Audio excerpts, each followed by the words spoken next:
We are the Baileys. We have 4 children. We've pastored 4 different churches.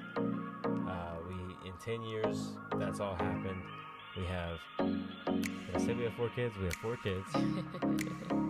2 masters we've earned, 1 bachelor's, and we're still alive. We can do it, and you can too. And so this is a podcast where we share life skills and what we've learned to different people in love, figuring out life and faith and practice of all that. Yeah. Welcome. Thank you for joining us. God bless you.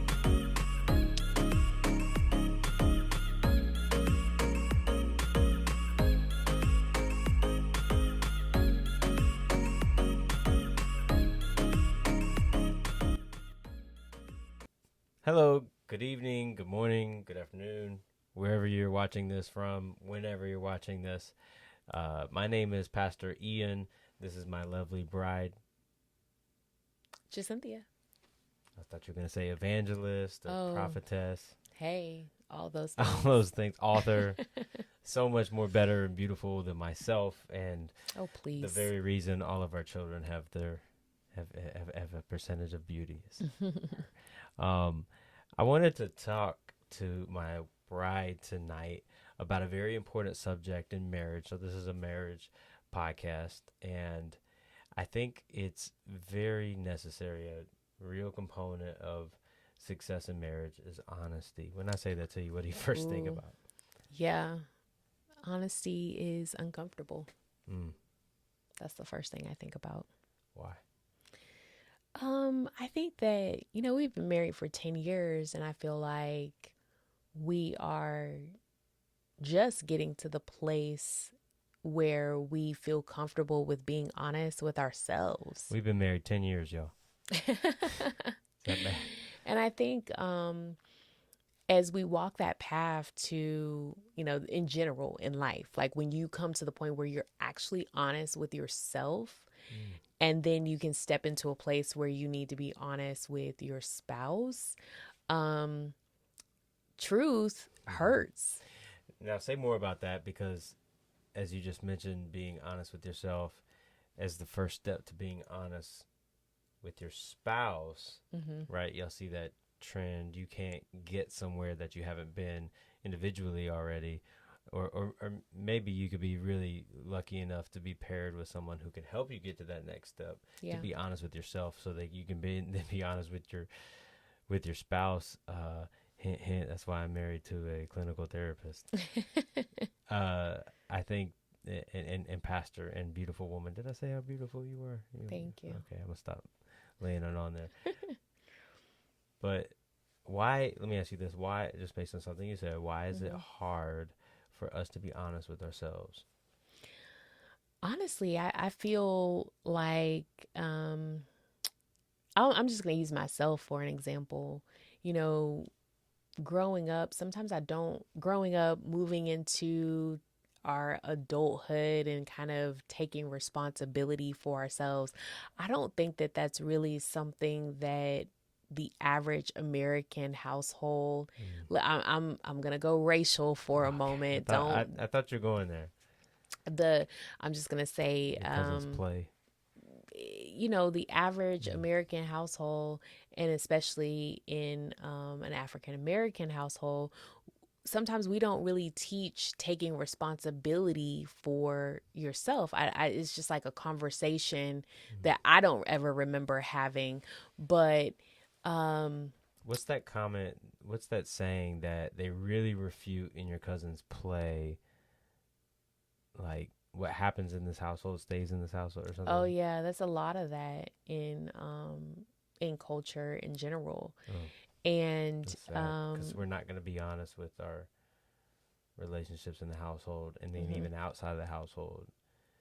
It's do as I say, not as I do. Oh, that's another one too. But I mean, we don't really have a culture where we and the proper term for it is emotional intelligence. Okay. Your Being favorite able, term. it is my favorite, but being able to be aware of your emotions, why you are having those emotions, Mm-hmm. what your triggers are, understanding how to navigate it, what you need when you're in certain mindsets. Um, we don't have those conversations. And if we never process things for ourselves, then how can we ever process it with another human? Mm-hmm. We just kind of sweep things under the rug. And when I say that we've been married for 10 years, when I say that we are to the point where we are the most open and honest that we've ever been, Mm-hmm. I think a lot of it is because I've done a lot of personal work on myself She, not me, haven't done anything. to understand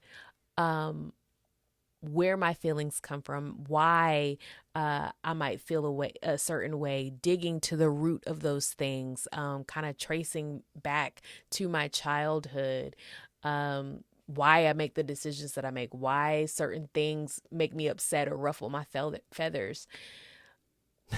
I feel like I'm talking a lot, but Well, I was gonna ask. I think a lot of what you're rooting this from is trauma. mm, Uh, to to expect, you're talking about the average American, to expect the average American to deal with their trauma, to go talk to a therapist, to go talk to their friends about stuff they're dealing with, it's rare. and I want to address the word trauma because there is acute trauma that we never really consider as trauma.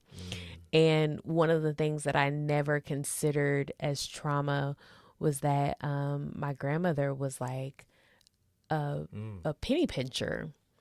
And I remember, you know, being aware when I was younger that I had money in an account. And I remember needing things for school or wanting to buy something. And it was like Like the a answer was backpack or like a diamond necklace? like a backpack, like a pair of shoes for track or, just I'll buy you a things. diamond necklace. Shoot, I was going for backpack. But just things. And I remember Mm-hmm. being told no, like there was, and I'm like, why? Right. That's trauma, like trying to, and it shaped the way that Yeah. I felt about money and how I wanted to make my own and just spend it and not save it and all the things.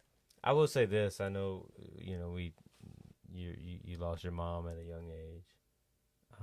Maybe someone didn't know that. So obviously your lifestyle was much more different than mine and challenging, I'm sure, all the more. But like I had these moments too with my family. Like I know I'm a white guy, and people think white people are wealthy, and not if your dad's a pastor. And I remember my mom, like we were walking outside, and it's making me emotional, but she started crying. And I was like, "What's wrong, Mom?" And she was like, "I didn't have enough money to get you a jacket." And someone just dropped the jacket on our front porch in Memphis, Tennessee. Wow. So like there were some moments where like we also had that trauma. Now I want to say something about trauma.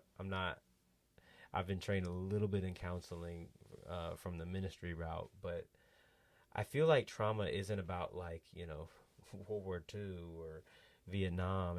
Of course those things, but it's also like what was traumatic to you, whereas it may just be like a librarian being like shh, and it can put you in a state of like, I struggle with authorities. That's traumatic for me. Yeah, I'm not afraid of librarians. I think Think they're another great people. way to kind of shape this conversation is the things and the experiences that you have lived through that kind of have formed your worldview. Yes. And Screens. yeah. In our first marriage counseling session, before we said I do, we were informed about a model called screens, and it's the way you look at the world. I love the way Pastor Your Mary perception. John put it. Yeah, like a kid's pouting, and in a going grocery crazy store. in a grocery store, and the dad's like, that guy needs to be disciplined, and the mom's like, oh, he's tired, he hasn't had a snack. Yeah. And it's crazy that she gave that. That's why that has stuck with us, I think, because Elias was doing those things. It's like 4 years old. Yeah, that really did stick with us. And you know, we all have different screens because we all grew up differently. And the beautiful thing in marriage is you get to spend time shaping and forming new screens. But sometimes we don't really release our old screens as quickly as maybe we should. And sometimes those screens are hurt, and many other different experiences that we go through, that we just kind of see the world through those lenses. That's really good, because you've helped me define that screen model a lot better now. It's not just based on, oh, I'm a man, this is how I normally see things. Most of the time they're outliers, or I'm a woman, this is how I normally see, a pouting child. There are outliers. Some women don't do that, obviously. Okay, so, but you're saying these are like, something you implicitly said was, these are screens that people can form. Your grandmother played a role in forming the way you viewed money and the trauma around it. Yeah. And secondly, like you said something about letting go of screens. Letting go of screens. Can you say more about that? How do you do that? Again, we're going, this is the theme of honesty, and JaCynthia's brilliance. Yeah, I just wanted her on camera. Oh, you're so sweet. I feel like one of the ways that we can let go of screens is when we recognize that our views and our perceptions may not be the best thing that we can view the world through. And sometimes a great way to spot that is allowing people that are in our lives that are safe and that we know who really love us to be able to sweetly, gently tell us about ourselves. And I came to a place in my life where when the Lord began to deal with me back in 2020 about how I was, and I had to go through healing with the Lord, as I began to see myself, I was like, yo, I'm not the best thing since sliced bread. And I do have a lot of things that I should work on. And so I came with kind of this spirit of, hey, I want to get this right. I want to make this right. And I allowed you the space to begin to tell me, hey, yeah, you do this thing and it makes me feel this way. So, and I didn't take it personal. Let me fill everyone in on this. JaCynthia went through a transformation in 2020. This is the middle of the pandemic, and like she kind of like locked herself in a room and like prayed all day, all night, fasted, and she came out and she was a different person. Now, as her husband, I've always seen that woman. But when she went behind those doors, she came out and she was that woman. You understand what I'm saying? Like I saw who you were gonna be, and so like your rough kind of JaCynthia mode sometimes never bothered me because like I knew, and I'm still having to remind myself sometimes, on some stressful days for us. Again, 4 kids, 4 churches, 10 years, 2 masters, 1 pastor's. We have some tough days, and I have to remind myself that, like, if you say something in a way that I don't perceive to be gentle, it's still coming from the right place. Like, you're still loving. You're just, it's your screen. I came from the school of the hard knocks, and I did not get admitted to that school. I went to Duke instead. I was a little, yeah. I don't know the right word for it. I want to say Rough Rider, but yeah, a little bit of a thug. Cynthia Bailey. So classy thug. Yeah, it's just my cup of tea. Yeah, I was thinking about some jokes like, hot tea, iced tea. I don't know, but it's funny because You said that that goes is with my screens. default mechanism. Oh. The Lord has done tremendous work on me, but Mm. I still have those like protective mechanisms that where I'm like, if I see Oh, I thought we were you building. can't, I thought we were tearing those not walls you, down. I'm just saying other people. You've earned the right at this point. Hey, we're gonna end this clip right now. No. Hey. Hey, I will say you said something really important about letting go of screens, letting go of people that may be building screens that are harming you. And in 2020, when you went through that transformation, you shed a lot of that. Mm-hmm. Yeah. So 4 years ago, middle of the pandemic, prayer fasting week, JaCynthia Bailey, and she comes out and she's this different person. Oh, this is what I wanted to say.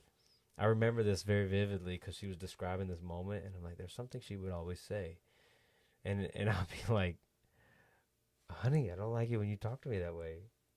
Me being my insecure self 4 years ago, and I don't think that was insecurity. I think you were no, voicing, whatever it was. I'm giving a silly example, but you would Yeah. always say, I give you some hard feedback, like some of y'all bold husbands out there, y'all wouldn't say some of this stuff to your wife. And I was like, this whole podcast is about honesty. I was beginning to learn that language of honesty. Mm-hmm. And I was like, honey, it makes me uncomfortable Mm-hmm. when you talk to me with your body language. Maybe it wasn't even something you said, but sometimes your body language is kind of thug. Still, you still wear that. She still wears that badge. But she would always say, oh, I'm going to go pray about that. Mm-hmm. You wouldn't you? Yeah. You would always say, I'm going to go, thank you. Let me pray about it. Yeah. Yeah. You would, even if it was like, I totally disagree with you. Okay, like you're being ridiculous. Yeah, I think that Pray about it. in order to transform, you have to have some level of vulnerability and a level of this desire to change. And there is a difference between the desire to change and needing to heal still. Like those things can coexist and move together at the same speed, but oftentimes the things that we need to change are usually things that we're just like holding on to, and we need to figure out the reason why we're still holding on to Really? it. I didn't have anything in particular. I just wanted to say, really? Yeah. But I think honesty is important in marriage, but we got to learn how to be honest with ourselves first. And once we are honest, truly honest with ourselves, then we can hold space to let someone else be honest about their stuff and sit with them in empathy. I think sometimes the first thing to go within marriage is our empathy for one another. And It's like we're relearning that. yeah, and even just It's so seeing amazing. each other the way that Christ sees us. It's amazing. Yeah. I don't care how old you are, just knowing that a decade into marriage to one person, it gets better. Yeah. I don't care if you've been married 80 years. I know it's going to get better. Yeah. And it's funny because I feel like, every year since 2020, we've been saying it's better. It gets better. It gets better. But like, really, we do feel like it gets better. Yeah, it's a joy. All right, last two questions. I want you to combine them. What are the fruits of being honest? I guess we covered one aspect of it, but say something else other than, our marriage gets better, which it does. Did I mention it gets better? Like everything gets better over time. Yeah. And I'll give you an example. Even us raising a child for the third time, your fourth time, an infant, it's so much better. It's so much enjoyable. You learn how to be a team. Our poor little girls, pray for our girls because we make them mini babysitters here and there. We're like, yeah, we're just going to They enjoy it. Their brother loves them, though. Last thing I want to ask you is what are the fruits of being honest? And how do we get there? I think the fruit that you will begin to see first will be the freedom that you are able to experience because you can truly be yourself. It's almost like a deep sigh of relief, and then you're breathing. um, I don't think that we realize how much tension we hold within our bodies when we cannot fully be ourselves, when we have to constantly think about the words that we have to say, the actions that need to be displayed, or how someone's perceiving us, when we can't just become undone in front of someone and It's gonna be be like put back together. it's gonna be as natural as breathing. Is what you're Yeah, saying. yeah. And how much of a gift is breath? We don't take Mm-hmm. breath. We take breath for example Yeah, overrated yeah, or yeah. yeah. And then another benefit, I think, which I know you're gonna love this one, but I just think intimacy and sex it just gets better when there's honesty in the relationship. And the beautiful thing and the sad thing is both people have to desire and leave room for honesty, because it's not fun. It's uncomfortable Yeah. at first, but it gets to the point where you appreciate being able to share your true feelings, share your true thoughts, be loved for who you really are. And, for those of us who are Christians, that's what we're called to do, is to, the Bible says that love covers a multitude of sins. And we're called to really come in and love someone till they get to that point of becoming more like Christ, you know? It's a joy. It's a ride. I remember JaCynthia just recently going out of the country for a season, or just for a week, and I was away from you and missed you tremendously. And I repented because, like, she's a very classy woman. She's beautiful. I love her.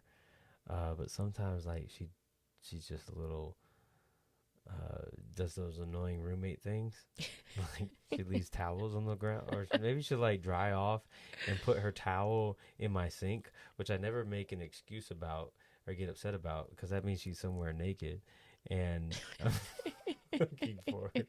And then one of the kids comes in and needs some juice, and that's the end of that story. But like I remember you being out of the country, and I remember me repenting to God, because like I was like, I'm gonna wait for her to come back 4 days later to pick up that towel out of my sink. How silly. And I just laughed just like that, and I just picked it up, and I'm like, God, I repent because I did not get into this marriage for conditional, habitat. I got in this relationship to love you no matter where you are. And I hope so for me, and I see that and I receive that, and that's just been so freeing to just be honest with you, to just say the towel thing, to breathe honesty and integrity in a relationship. And this is even something more. I repent for any time that I try to get something out of you. Oh. Yeah, like, even if it was like, well, that's her towel, she can clean that up. That's where I was going with that. I mean, that was really my thinking, and that's not the only example, but that's the one I'm going to share tonight. And I want to give you that measure of honesty, because I know you'll have more skin in the game. You're like, he's picking up my dirty, stinky towel, and I got dressed real quick for some reason. Yeah, I think that as we begin to walk this honesty trail, as it begins to unfold, and we decide to take that path of honesty, like, hey, we're gonna do this, we're gonna be vulnerable. I think that